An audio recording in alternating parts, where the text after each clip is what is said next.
Kita hari ini dapat COVID daripada orang yang paling kita sayang dan percayai. Mak bapak hari ini di ICU dapat COVID daripada anak-anak mereka sendiri.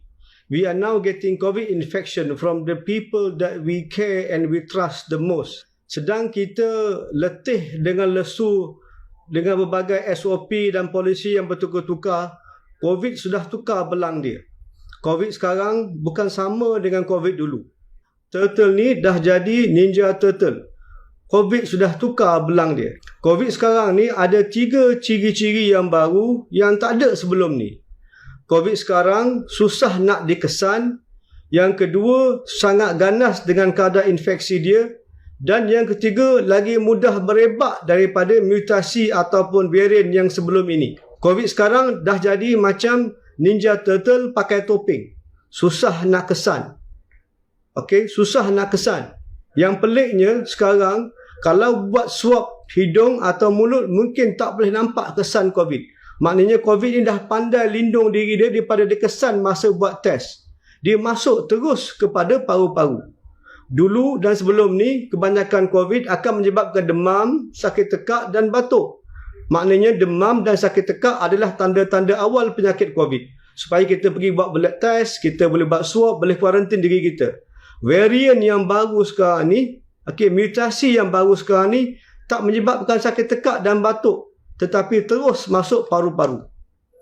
Kesan kedua mutasi ni, dia lebih ganas. Mutasi sekarang dah jadi macam Ninja Turtle bawa 2 pedang samurai. Mereka lebih ganas, boleh masuk pada paru-paru kita dan kadar infection dan kadar inflammation di dalam paru-paru kita jauh lebih tinggi daripada sebelum ni. Dan kadar kematian daripada mutasi COVID yang baru sekarang lebih tinggi daripada sebelumnya. Akibat ketiga mutasi ini merebak cepat compare tu yang sebelum ni. Okey, dah jadi macam Ninja Turtle naik skateboard. Di kebarangkalian jangkitan kuman COVID sekarang lebih tinggi daripada sebelum-sebelum ni. Kita kena faham dalam video ni, saya akan jelaskan secara simple tetapi secara mendalam supaya mudah kita amalkan SOP yang baru yang kita perlu tingkatkan. Nak faham COVID ni bukan susah. Nak faham COVID senang. Dia ada 2 pintu keluar dan 3 pintu masuk. Senang je. 2 pintu keluar, 3 pintu masuk. COVID ni keluar daripada orang pergi orang lain, ada 2 pintu keluar saja. Satu hidung dan satu mulut. Okey, jadi air hidung, air liur yang keluar daripada hidung ataupun mulut adalah source of infection, adalah sumber infection.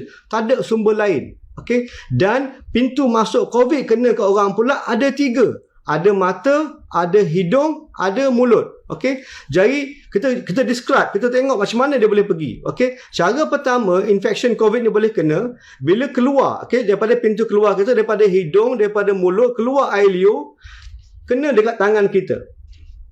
Masa kita korek hidung ke, korek gigi ke, jadi ada kuman COVID dalam tangan kita. Jadi kita salam dengan orang lain. Orang tu pula kena air liur daripada tangan kita pergi tangan dia. Dia pula bawa tangan dia kepada pintu masuk. Okey, apa dia pintu masuk tadi? 3. Mata, hidung dan mulut. Jadi kalau pegang mata atau hidung atau mulut, jangkitan kuman daripada orang tu yang ada kat tangan kita boleh masuk ke badan kita melalui 3 pintu masuk tadi.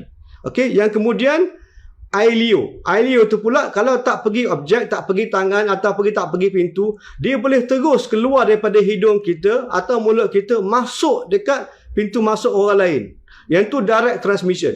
Dia ada 2 benda nama dia. Ada satu air liur yang besar yang kita nampak. Yang ni mode yang paling common.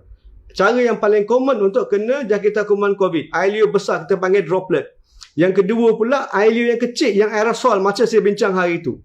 Air liur keluar daripada hidung kita, keluar daripada mulut kita, terutamanya bila kita buat benda-benda ni. Contohnya kita batuk, contohnya kita bersin, contohnya kita cakap kuat-kuat, ataupun kita menyanyi, ataupun kita menjerit. Okey, dan bila apa kita makan.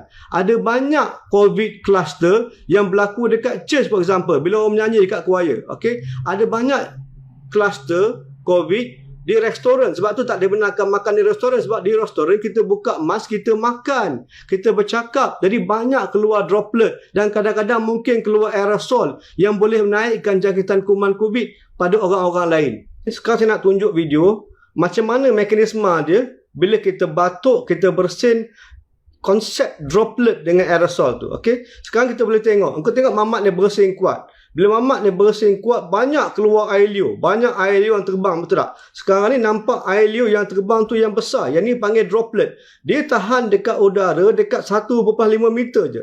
Lepas 1.5 meter, dia akan jatuh ke bawah. Okey, sebab tu kita distance 1.5 meters. Tetapi dalam masa yang sama, tengok video tu. Selain daripada droplet air liur besar, ada banyak air liur yang kecil-kecil. Air liur yang kecil-kecilnya nama dia aerosol. Dia akan tahan di udara. Dia akan terbang dekat udara beberapa minit sampai berpuluh-puluh minit pun ada. Terpulang dengan kadar situasi perkitaran udara dalam masa tu. Bukan setakat batuk dan bersin saja. Sekarang kita cuba tengok. Mamat ni cakap kuat-kuat. Dia cakap jerit-jerit antara sama satu tak pakai mask. Bila cakap kuat-kuat pun, bila jerit kuat-kuat pun, banyak juga keluar air liur yang besar. Yang tu kita nampak kan. Tapi banyak juga keluar aerosol ataupun air liur yang kecil-kecil yang ada kemungkinan boleh menyebabkan kadar infection walaupun dalam satu bilik dan jarak yang jauh. Okey, tengok balik video ni, nampak tak? Okey, dalam contoh video ni, satu bilik ada 10 orang. Salah satu orang tu batuk. Okey, dia batuk kuat, tak pakai mask, dia batuk kuat. Lepas dia batuk, ada banyak keluar. Okey, yang warna hijau dan warna kuning adalah air liur yang besar. Air liur yang besar tu tak pergi jauh. Dia pergi 1 meter, 1.5 meter, lepas tu dia jauh. Dia jatuh. Betul tak? Yang merah-merah ni, yang kita panggil dia aerosol. Yang kita panggil dia air liur yang makroskopik. Dia boleh tahan di udara beberapa minit. Sampai 5, 10, 20 minit pun ada. Tetapi, jarak dia bergantung dengan perkitaran udara dan bergantung dengan berapa ramai orang dalam bilik tu yang cakap-cakap. Tengok sekali lagi. Yang merah ni aerosol.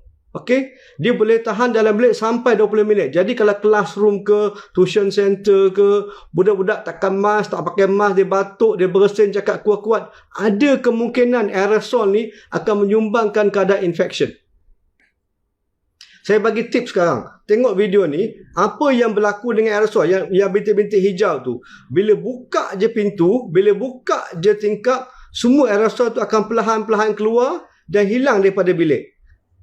Ini contoh apa yang saya akan bincangkan dalam video berikutnya. Macam mana kita nak kurangkan infection. Okay? Thank you.